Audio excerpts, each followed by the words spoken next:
The Adhyatma Upanishad presented by Svayam Prakash Sharma. Brahm is the soul and the source of the universe. We begin the Upanishad with an invocation of the infinity and the completeness of Brahm. Om, that Brahm is infinite, whole, and complete in all respects.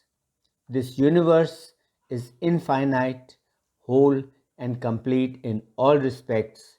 This infinite universe has come out of that infinite Brahm. And even though this infinite universe has come out of that Brahm is not affected in any way, it is not diminished in any way, and remains as before, infinite and complete in all respects. Om Shanti Shanti Shanti Om. The Adhyatma Upanishad belongs to the Shukla Yajur Veda in the Muktika list of 108 Upanishads to be studied for salvation. This Upanishad figures at serial number 73 in that list. As its name suggests, the Upanishad is about spiritualism. It is about the Atma, and it is presented in two parts. Source material for this upload has been taken from the English translation of the Upanishad by Dr. G Krishna Warrier, as published by the Theosophical Publishing House Chennai. The Upanishad.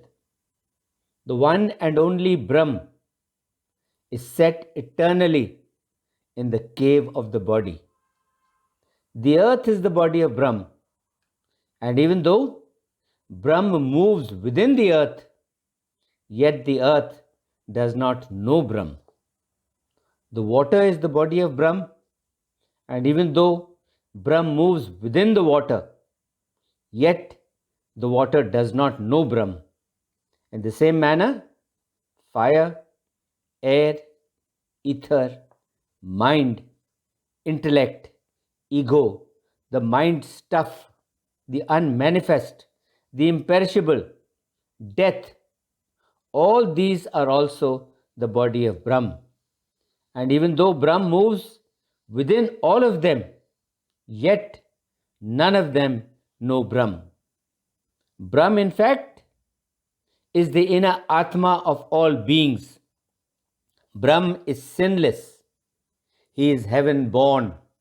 He is luminous. Brahm is the soul, the one and only Narayan. Know this, that there are many superimpositions that are placed on the Atma, that cover the Atma. And also know that all these superimpositions are as a result of a person thinking that I am the body, mine is the body, I am the senses, mine are the senses, etc. All of them, in fact, are other than the Atma. They are not the Atma. Through devotion to Brahm, the wise person should reject all such thinking. A person should know this fact, that he himself is the subject, that he himself is the witness of the intellect and of all its operations. And knowing this, he should reject the idea of Atma being other than the subject. Instead, he should identify the I with the subject, which is the Atma. One should reject all conformity with the world. One should reject all conformity with the body. And one should reject all conformity with the scriptures as well. And rejecting them all, one should then remove all the superimpositions that have been placed on the Atma and which cover the Atma. As the yogi continuously stays in the Atma alone, without any break, he comes to know through reasoning, through Shruti, and through experience that he himself is the Atma of all beings. Then, as a result of this knowledge, his mind perishes. He does not even for a moment grant even a toehold for things such as sleep, such as gossip, such as verbal exchanges, etc., and for forgetfulness. He constantly meditates on the Param Atma in his own Atma. Know this, that the body is nothing but the offspring of parental secretions whose status is no better than that of an outcast. Therefore, a person should throw away this body. A person should discard this body, and becoming Brahm, he should seek fulfillment. Just as the space that exists in a pot with the destruction of the pot becomes one with the infinite space outside the pot, in the same manner, discarding your body, you should merge your own Atma in the Paramatma, in the Supreme Atma, and then, as the infinite yourself, O sage, be silent forever. Having yourself become the self-luminous foundation, as the Supreme Being, reject both the macrocosm as well as the microcosm, which are nothing but dwelling places of impurities. The body is bound by the sense of I and mine. Place this body bound sense of I and mine in the ever blissful spiritual Atma. Renounce the subtle body and be absolute, be whole and complete Brahm eternally. Know that you yourself are that Brahm in which this world of appearances exists, just as a city reflected in a mirror exists. And knowing this, O sinless one, find your fulfillment. The moon that has been liberated from an eclipse becomes full again. In the same way, a person who is liberated from the grip of ego, from the grip of I and mine, he becomes full again. He becomes ever blissful and self-luminous. It is then that he attains his essence. The destruction of all actions leads to the destruction of thought. And the destruction of thoughts further result in the dwindling of the innate impulses to act. And it is the complete destruction of the innate impulses to act that is liberation, which is considered to be freedom in life. When a person perceives everything as the Atma, at all places and by all means, it is then that he achieves the dissolution of the innate impulses to act, as this strengthens the attitude of universal goodwill. One should never be heedless in his devotion to Brahm, for heedlessness is death. So hold the philosophers of Brahm with regard to this science. Just as a reed that has been pulled out of the water does not stay still even for a moment, in the same way, Maya never stays still, and it ceaselessly envelops and overpowers even a wise man, if the wise man turns his face away from the truth.